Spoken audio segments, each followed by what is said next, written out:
Hello and welcome, and in today's video I'm going to show you the top 10 greatest Ark tames. So without further ado, let's get straight into this. We have got the Rhyniognatha, and this creature is here just simply because it really does do a lot of new things, and it's still nothing. There is still nothing like this creature to this day, even though the Argentavis came out, and that's a really successful creature. Obviously this thing's been out for longer, we've used it more, we really know how it works as a greatest Ark creature, and this really definitely is one of those. And although yes, my perspectives on this creature aren't the best, just considering how I think it's a little too OP, I still find it is an extremely useful creature, and I get a lot of use out of it, namely with its ability to pick up things like Rexes and Parazoetheriums, especially in ASA at the moment, considering that obviously there is no sort of cryopods and things like that, which, you know, obviously we're probably not going to get until Extinction comes out, which is absolutely ages, or, you know, we'll get at just some point in the future. Obviously there are mods that you can use to carry creatures around with, but I'm trying to play it a little bit more vanilla at the moment. I do have the Dino Tracker on though, because that mod is really useful. It's like Creature Finder Deluxe, but now just into ASA. The tame method for the Rhyniognatha is also largely quite inventive, not as inventive as the Gigantoraptor, as nothing's really been like that before it to an extent, whereas this is pretty much just the tame for the Reaper. It's like the exact same tame method, it impregnates your dino instead of you, and you have to use the pheromones on your creature to get it to actually impregnate that. You don't really need to do that for the Reaper, but obviously Reaper pheromones are there, but that's to stop the baby from killing you. They won't do this with the Rhyniognatha. And then instead of using XP to get 100% effectiveness, there is a kind of cravings timer where you'll feed it those resources which were on screen earlier. But I don't think that's too necessary, because 100% effectiveness on this thing just takes so much effort, and it doesn't provide so much better of an experience of having this creature. So I really wouldn't do that in general, but if you want then you can, but I would just recommend get the highest level one that you can and tame it at whatever effectiveness it wants to tame at. And if you do have those resources at the time, then you might as well go for it. If you don't, then don't really bother, it's not all too necessary. Next up we have got the Reaper, and this creature is just the king of Arboration, and nothing really does beat this creature when it comes to how well it's suited to its map, and just how much of an influence it was for future Ark creatures to come, as that taming method was something like we had never ever seen before. And considering this was 2017 Ark, that is still just like, that's insane that this creature came out. It seems like such an up-to-date new creature by its features and all of that. And maybe yes, it isn't as feature dense as some of the newer creatures that only has its main attack and obviously that tail ability in the fact that it can go underground as well, but still it's so well designed, its animations are clean, it looks amazing, and its tame method is inventive, very inventive for the time actually. As this thing, you would get impregnated by it, you find a Reaper Queen, knock it down until it glows. I think it's a reddish purpley glow, or I think below 1000 health, and then it will impregnate you, and then you gather loads of XP, and out will come that Reaper baby, and you'll use those Reaper pheromones to stop that baby from killing you. But it probably still will a couple of times. And on Gen 2 you can do these things like absolute cake as well. So if you really want to get yourself a Reaper easily and you have Gen 2, then watch Rajkluck's tutorial on how to tame Reapers on Gen 2. It is absurdly easy. Next up we have got the Maewing, and this creature is here just because it really is like the peak of travel mounts for me in a way. It is just so speedy, so useful, and you can just gather so much agility with this creature, and you can really get some insane speed on no matter what map you're on. You can really just dash through everything, and it doesn't matter too much about the elevation of what map you're on. You can still glide around with absolute ease. It only really becomes difficult if you want to go up in elevation, but you won't really be doing that too much, and they are very quick on the land as well, and they can jump up, so it's not very difficult to traverse things like mountains, especially on the islands, considering they're really not that big when you compare them to other maps where there are a lot bigger things. Crystal Isles is a good example there. Maybe some of those higher islands are not things which you will be reaching on the Maewing, but it depends. But you'll probably be able to get up there with just a little bit of hard work and effort. Also, these things do act as a portable feeding trough as well, which is really nice, especially for you breeders out there. You get a Gigantoraptor and you get yourself a Maewing, you've got yourself a really perfect combination. And also, they can gather berries as well, which is a nice, neat side ability. They can also glide along top of water as well, and they're pretty good swimmers. Next up, we have got the Shadowmane, and this creature is here just because it is so densely packed with abilities, and it really does need to be here for all of those insane abilities on which it wields. It is an extremely fast mount, capable of so much, and it also has tons of ability as well. It can jump to great heights, and really it can do this at great speed as well. Also, on top of that, these things do have the pack buff, which definitely does aid them in all kinds of combat scenarios. They can also go invisible as well, although you need a mate boosted pair, or at least one of them, one gender of the side of the Shadowmane.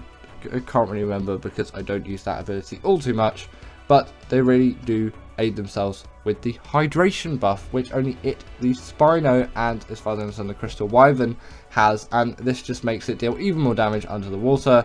Especially great because it is a hugely amazing underwater swimmer. Its only real downside being its tail method, which is blasphemous at best, but you know, we'll accept it just considering how great this creature truly is. In at number 5, we have got the Baryonyx, and this creature is here just because it is such a great caving creature, and it has been such a great caving creature for so long, it needs to be put in the greatest Ark creatures. It's just a favorite of mine, and I love using it in all ways. I just like using it as a general travel creature. I like using it just for defeating creatures around the map, and obviously I love using it for caving, and it is a very good underwater exploration creature, underwater caving creature as well, especially just for exploring those underwater caves that aren't artifact caves, just the normal underwater caves which you'll find on maps like the island, and I think the center probably has them as well. You know what they are, and yeah, they really are great at that, especially considering they do have a special attack as well, where they can stun creatures up to the size of a megalodon when in water. You can't do this on land, but you know, it's not 2015 anymore. Hopefully the land sharks aren't around, but you know, maybe they are, maybe they aren't. You know, Ark's still largely quite a buggy game, and I'm sure ASA has its whole manner of land sharks out there, but obviously you won't be able to stun them because you're not in the water.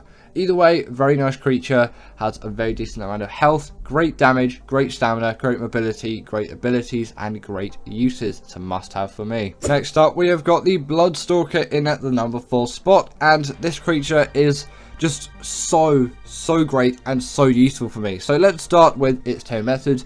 Maybe not the best in the world, requiring you to feed it blood bags and also some smaller tames of yours. The Moss Chops is the preferred one for me to get up to 100% effectiveness. Spawns in the bog biome on Genesis 1, and it's also on Gen 2 as well.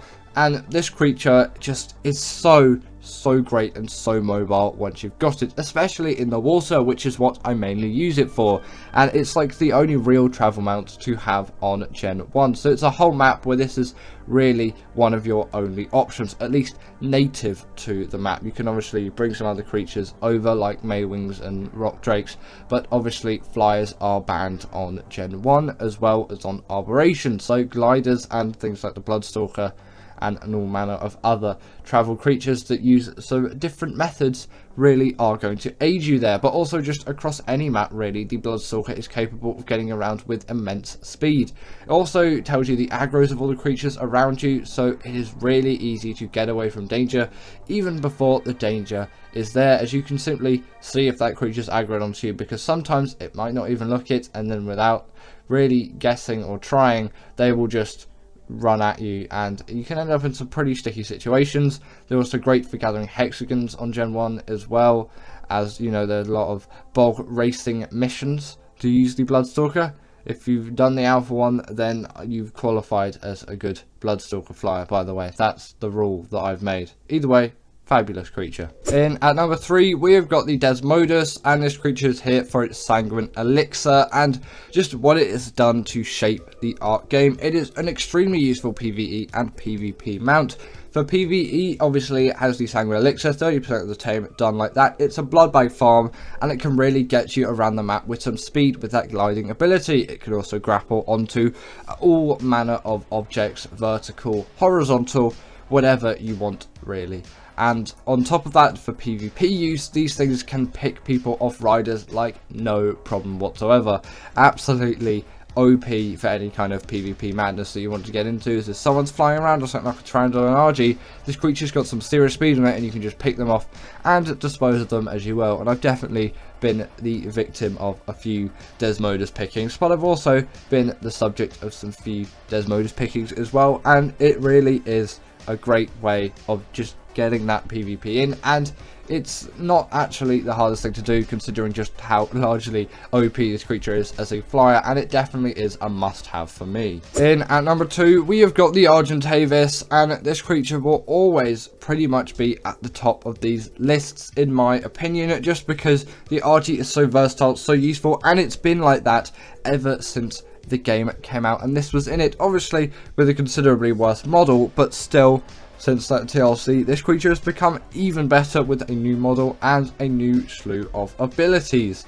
Now, it does have a smithy as a saddle, which really does benefit it, especially just considering what it does. Like, it's essentially like the best metal gatherer in the game in a way. Obviously, it doesn't gather metal, you use it with an Anki, and then from that, you can get yourself loads of metal, crystal and obsidian, and it has tons of weight reduction, so it's a great metal transporter, resource transporter, and you can pick up a very high range of creatures as well, which you might not expect with a creature of this size. And really, it just is extremely useful as a general travel mount as well, especially with the smithy as its saddle, which you can repair any of your armor or metal tools as long as you have some smelted metal ingots in its inventory.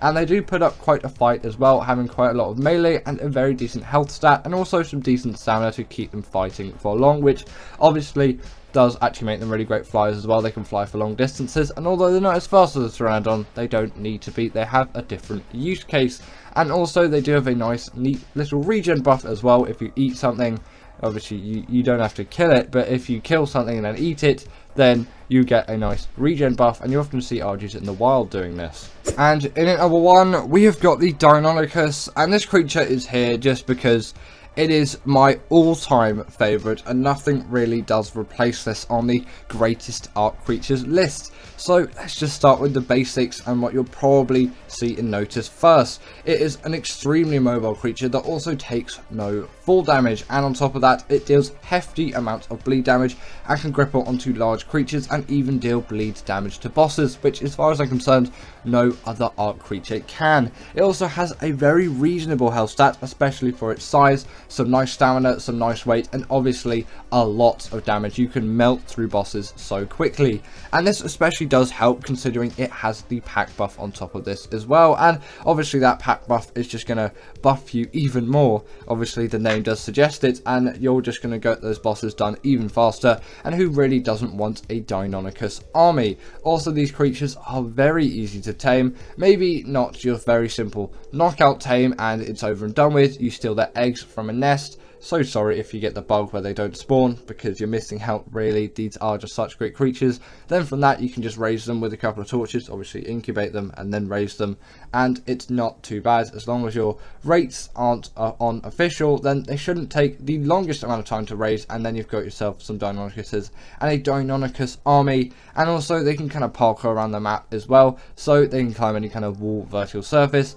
which again does very much aid them in just traveling around the map. They really are great all-rounder, a must-have, greatest Ark creature for me. So thank you to my wonderful patrons Ekaterina Puchkova, Karina Thorne, Dominic Masajewski and Ethan Tapia, who have all supported me through Patreon or through YouTube memberships. If you want to join this list, then go join Patreon or YouTube members, but thanks to all of these guys.